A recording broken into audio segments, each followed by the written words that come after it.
S ಇವತ್ತಿನ ಕ್ಷೇತ್ರದ ಪರಿಚಯ ಮಾಡೋದಕ್ಕೆ ನನ್ನ ಜೊತೆಗೆ ಅತಿಥಿಯವರು ಕೂಡ ಜಾಯ್ನ್ ಆಗಿದ್ದಾರೆ. ನಾನು ಅವ್ರನ್ನ ಕಾರ್ಯಕ್ರಮಕ್ಕೆ ವೆಲ್ಕಮ್ ಮಾಡ್ತೀನಿ. ಮೊದಲನೇದಾಗಿ ವಿಶ್ಲೇಷಕರಾದ ಶಶಿಕಾಂತ್ ಹೆಡ್ಡೇಳಿ ಅವರೇ, ಕಾರ್ಯಕ್ರಮಕ್ಕೆ ಆತ್ಮೀಯ ಸ್ವಾಗತ. ಎಸ್ ಸರ್, ನಾನು ಮಾತಾಡ್ತೀನಿ. ಅದಕ್ಕಿಂತ ಮೊದಲು ಕ್ವಿಕ್ ಆಗಿ ಕ್ಷೇತ್ರದ ಪರಿಚಯ ಅಥವಾ 2023ರ ಚುನಾವಣೆಯಲ್ಲಿ ಗೆದ್ದಿರುವಂಥ ಅಭ್ಯರ್ಥಿಗಳು ಯಾರೆಲ್ಲ ಇದ್ದಾರೆ, ಆ ಸಂದರ್ಭದಲ್ಲಿ ಎಷ್ಟೆಲ್ಲ ಮತಗಳು ಅವರಿಗೆ ಬಂದಿದೆ, ಇದೆಲ್ಲವನ್ನ ನಾವು ಕ್ವಿಕ್ ಆಗಿ ನೋಡ್ತಾ ಹೋಗೋಣ. ಯಾಕಂದ್ರೆ ಅದು ಬಹಳ ಇಂಪಾರ್ಟೆಂಟ್ ಆಗುತ್ತೆ. ನೋಡಿ, ಸಂಸತ್ ಕ್ಷೇತ್ರ ಯಾವ ರೀತಿಯಾಗಿ ಇದೆ ಅನ್ನೋದನ್ನ ನಾವು ಕ್ವಿಕ್ ಆಗಿ ನೋಡ್ತಾ ಹೋಗೋಣ. ನೋಡಿ, ರಾಯಚೂರು ನಗರ ಅಲ್ಲಿ ಬಿಜೆಪಿ ಗೆದ್ದಿದೆ. ಡಾಕ್ಟರ್ ಶಿವರಾಜ್ ಪಾಟೀಲ್ ಅಂತೇಳಿ 3732 ಮತಗಳ ಅಂತರದಿಂದ ಗೆಲುವನ್ನ ಸಾಧಿಸಿದ್ದಾರೆ. ಇನ್ನು ರಾಯಚೂರು ಗ್ರಾಮೀಣ ಅಂತ ಬಂದಾಗ ಅಲ್ಲಿ ಕಾಂಗ್ರೆಸ್ ಬಸನಗೌಡ ದದ್ದಲ್ 13857 ಮತಗಳ ಅಂತರದಿಂದ ಗೆಲುವನ್ನ ಸಾಧಿಸಿದ್ದಾರೆ ರಾಯಚೂರು ಗ್ರಾಮೀಣದಲ್ಲಿ. ಇನ್ನು ದೇವದುರ್ಗದಲ್ಲಿ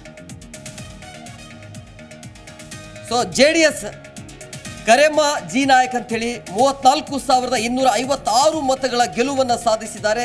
ದೇವದುರ್ಗದಿಂದ JDS ಅಲ್ಲಿ ಗೆದ್ದಿರುವಂಥದ್ದು 2023ರ ವಿಧಾನಸಭಾ ಚುನಾವಣೆಯ ಲೆಕ್ಕವನ್ನ ನಿಮ್ಮ ಮುಂದೆ ನಾವು ಇಡ್ತಾ ಇದ್ದೇವೆ. ಇನ್ನು ಲಿಂಗಸುಗೂರು ಅಲ್ಲಿ ಬಿಜೆಪಿ ಗೆದ್ದಿದೆ. ಮಾನಪ್ಪ ವಜ್ಜಲ್ ಅಂತೇಳಿ 2809 ಮತಗಳ ಅಂತರದಿಂದ ಗೆಲುವನ್ನು ಸಾಧಿಸಿದ್ದಾರೆ. ಇನ್ನು ಇದಾದ ನಂತರ ಲಿಂಗಸುಗೂರು ಆದ ನಂತರ ಮಾನ್ವಿಯಲ್ಲಿ ಕಾಂಗ್ರೆಸ್ ಗೆದ್ದಿರುವಂಥದ್ದು ಹಂಪಯ್ಯ ನಾಯಕ್ ಅಂತೇಳಿ 7719 ಮತಗಳ ಅಂತರದಿಂದ ಇವರು ಗೆಲುವನ್ನು ಸಾಧಿಸಿದ್ದಾರೆ. ಇನ್ನು ಶಹಾಪುರ ಕಾಂಗ್ರೆಸ್ ಅಲ್ಲಿ ಶರಣಬಸಪ್ಪ ಗೌಡ ದರ್ಶನಾಪುರ್ 26,027 ಮತಗಳ ಅಂತರದಿಂದ ಗೆಲುವನ್ನು ಸಾಧಿಸಿದ್ದಾರೆ ಶಹಾಪುರದಲ್ಲಿ. ಇನ್ನು ಸುರಪುರ, ಇನ್ನು ಕಾಂಗ್ರೆಸ್ ಅಲ್ಲಿ ರಾಜ ವೆಂಕಟಪ್ಪ ನಾಯಕ್ ಗೆಲುವನ್ನು ಸಾಧಿಸಿದ್ದಾರೆ 25,223 ಮತಗಳ ಅಂತರದಿಂದ. ಇನ್ನು ಯಾದಗಿರಿಯಲ್ಲಿ ಕಾಂಗ್ರೆಸ್ ಇನ್ನು ಚೆನ್ನರೆಡ್ಡಿ ಪಾಟೀಲ್ 3,673 ಮತಗಳ ಅಂತರದಿಂದ ಗೆಲುವನ್ನು ಸಾಧಿಸಿದ್ದಾರೆ.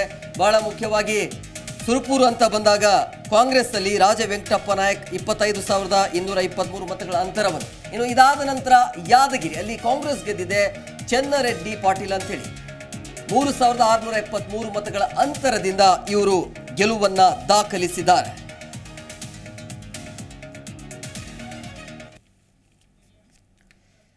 ಸರ್, ನಾವು 2023ರ ನೋಡಿದ್ದೀವಿ. ಅಂದರೆ ಚುನಾವಣೆಯ ಫಲಿತಾಂಶ ಯಾವ ರೀತಿಯಾಗಿದೆ, ಅಲ್ಲಿ ಹೇಗೆಲ್ಲ ಗೆದ್ದಿದೆ ಅಂತೇಳಿ ಇದೆಲ್ಲವನ್ನ ಲೆಕ್ಕಾಚಾರ ನೋಡಿದಾಗ ಅಲ್ಲಿ 8 ಅಸೆಂಬ್ಲಿ ಚುನಾವಣೆ ಬರುತ್ತೆ. ಅದರಲ್ಲಿ 5 ಕಾಂಗ್ರೆಸ್ ಗೆದ್ದಿದೆ, 3 ಬಿಜೆಪಿಗೆ ಇದೆ. ಸೊ ಅಲ್ಲಿ ಮೇಲ್ನೋಟಕ್ಕೆ ಕಾಂಗ್ರೆಸ್ಗೆ ಇಲ್ಲಿ ಮೇಲುಗೈ ಇದೆ. ಬಟ್ ಈ ಬಾರಿ ಬ್ರೇಕ್ ಮಾಡುತ್ತಾ ಬಿಜೆಪಿ ಬ್ರೇಕ್ ಮಾಡುವ ಎಲ್ಲ ಚಾನ್ಸಸ್ಗಳು ಇತ್ತು ಅಲ್ಲಿ, ನಮಗೆ ಗೊತ್ತಿರೋ ಹಾಗೆ.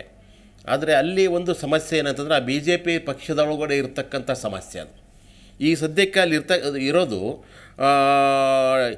ಈಗ ರಾಜಾ ಅಮರೇಶ್ ನಾಯಕ್ ವರ್ಸಸ್ ಜಿ ಕುಮಾರ್ ನಾಯಕ್ ಅಂತ. ಅವರು IAS ಮಾಜಿ IAS ಆಫೀಸರ್ ಅವರು. ಇವ್ರ ಮಧ್ಯದಲ್ಲಿ ಇದೆ ಅಂತ ಮೇಲ್ನೋಟಕ್ಕೆ ಅನಿಸುತ್ತೆ. ಆದರೆ ನನಗೇನು ಅನಿಸುತ್ತೆ ಅಂತಂದರೆ ಅಲ್ಲಿ ಇರೋದು ಈ ಸದ್ಯಕ್ಕೆ ಸ್ಪರ್ಧೆ ರಾಜಾ ಅಮರೇಶ್ವರ್ ನಾಯಕ್ ಮತ್ತು BV ನಾಯಕರ ಮಧ್ಯ. ಇವರಿಬ್ಬರು BJPಯವರು. ಇವರಿಬ್ಬರು ಸಹಿತ ಲೋಕಸಭಾ ಕ್ಷೇತ್ರದ ಟಿಕೆಟ್ಗಾಗಿ ಕಳೆದ 6 ತಿಂಗಳಿಂದಲೂ ಸಹಿತ ಪೈಪೋಟಿ ಅಲ್ಲ, ಅದೊಂಥರ ಯುದ್ಧಕ್ಕೆ ನಿಂತ್ಕೊಂಡ್ಬಿಟ್ಟಿದ್ದಾರೆ ಇಬ್ಬರು. ಈಗಾಗಲೇ ಇರ್ತಕ್ಕಂಥ ಹಿಂದಿನ MP, ಈಗಿರ್ತಕ್ಕಂಥ ಹಾಲಿ MP ಯಾರು? ಅಂಬರೀಷ್ ನಾಯಕ್ ಅವರು. ಅಂಬರೀಷ್ ನಾಯಕ್ ಅವ್ರು ಏನು ಮಾಡಿದರು ಅಂದರೆ ಅವರಿಗೆ ಟಿಕೆಟ್ ಸಿಕ್ಕೋದಿಲ್ಲ ಅಂತ ಗೊತ್ತಾಯಿತು. ಗೊತ್ತಾದ ತಕ್ಷಣ ಅವ್ರು ಮಾಡಿದ ಕೆಲಸ ಏನು ಹೇಳಿ ನಿಮಗೆ, ಪಾರ್ಟಿ ಆಫೀಸಿಗೆ ಬೀಗ ಹಾಕಿದರು. ಅಲ್ಲಿರ್ತಕ್ಕಂಥ ಎಲ್ಲ ಫರ್ನಿಚರ್ಸ್ಗಳನ್ನ ಲಿಸ್ಟ್ ಮಾಡಿದರು. ಅವುಗಳನ್ನ ವಾಟ್ಸಾಪಲ್ಲಿ ಆ ಲಿಸ್ಟನ್ನು ತೆಗೆದು ಪಾರ್ಟಿ ಕಳಿಸಿದರು. ಅದ್ರ ಜೊತೆಗೆ ಪ್ರೆಸ್ ರಿಲೀಸ್ ಮಾಡಿದರು. ಅಂದರೆ ಅವರಿಗೆ ಟಿಕೆಟ್ ಸಿಕ್ಕಲ್ಲ ಅಂದ ತಕ್ಷಣ ಕೋಪ ಬಂದ್ಬಿಡ್ತು. ಅದಕ್ಕೆ ಪಾರ್ಟಿ ಆಫೀಸ್ಗೆ ಬೀಗ ಹಾಕಿದಂಥವ್ರು ಅವರು.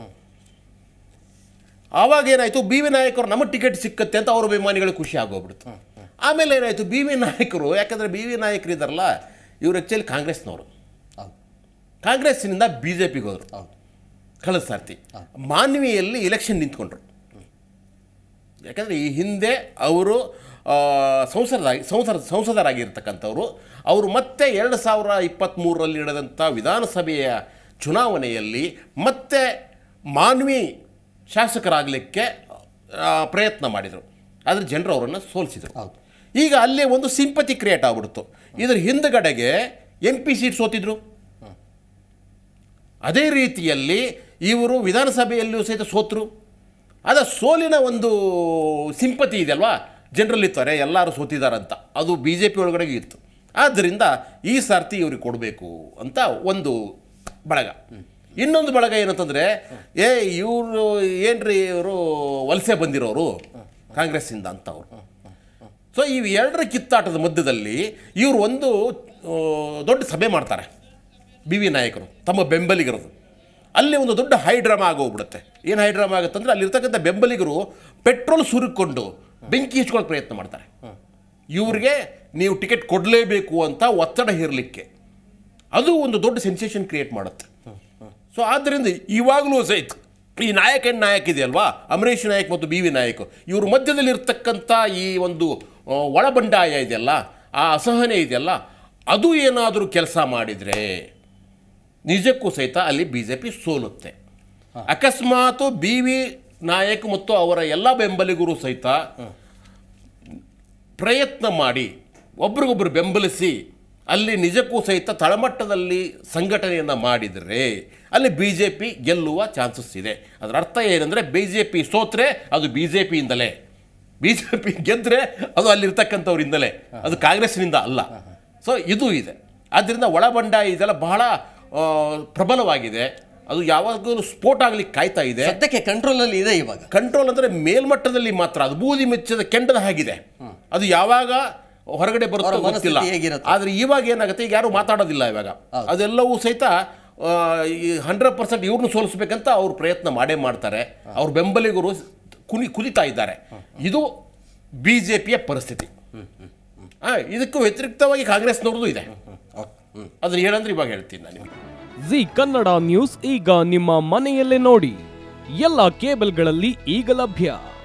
ಸನ್ direct 292, Jio TV 1334, U digital 162, city cable 51, GTPL 17, Abhishek cables 821, rock line telecommunication 51, Shri Basaveshwara number 60, Vinayaka digital number 53, in digital number 896ರಲ್ಲಿ.